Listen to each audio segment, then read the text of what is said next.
Yan guys. So this time, mangunguha naman tayo ng ipil-ipil. So ang kukunin ko ngayon guys ay yung mura. Yan, dahon. Gagawin natin itong salad.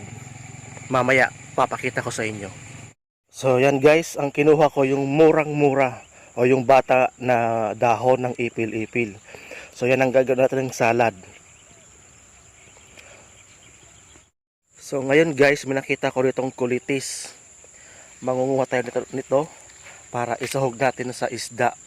Itong kulitis ay isa rin pong napaka-healthy. Yan.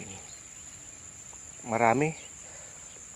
So kukuha tayo ng dahon yan para isahog natin sa isda. Yan o.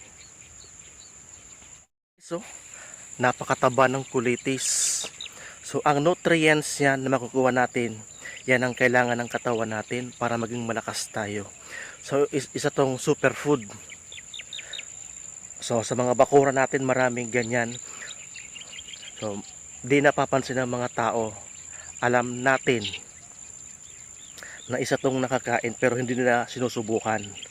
So, ngayon po, nakatikim na ako ng 2 beses. So, napakasarap. So ayan po, nakakita ulit ako.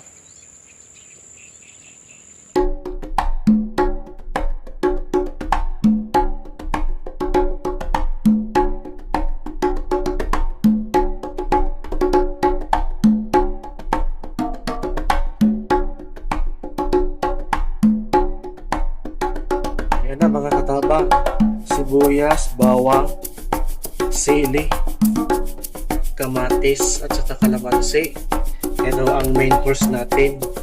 At saka to, inihaw na tilapia. At ang panimpla ko ay alamang. Guys, magsisigan tayo na tilapia, kulitis, at saka hinaluan ko ng kangkong yan para kasama ko ang pamangkin ko pag pinakain ng kulitis. At least meron silang pagpipilian. So kung matikman nila ang kulitis, mas maganda. So kailangan natin ipakilala sa kanila yung mga gulay na hindi nila kilala na talaga naman na napaka-healthy. So ang mga nutrients niyan ay kailangan ng ating katawan. At least yung mga kapangkin ko, kung di na kain ng kulitis, meron sila pagpipilian, kangkong.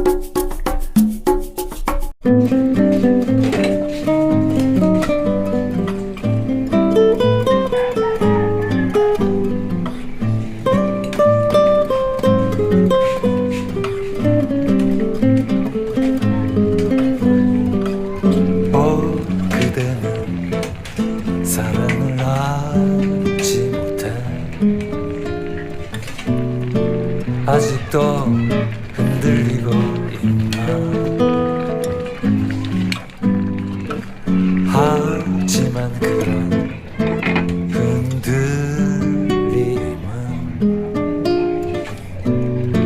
사랑하고 있다는 것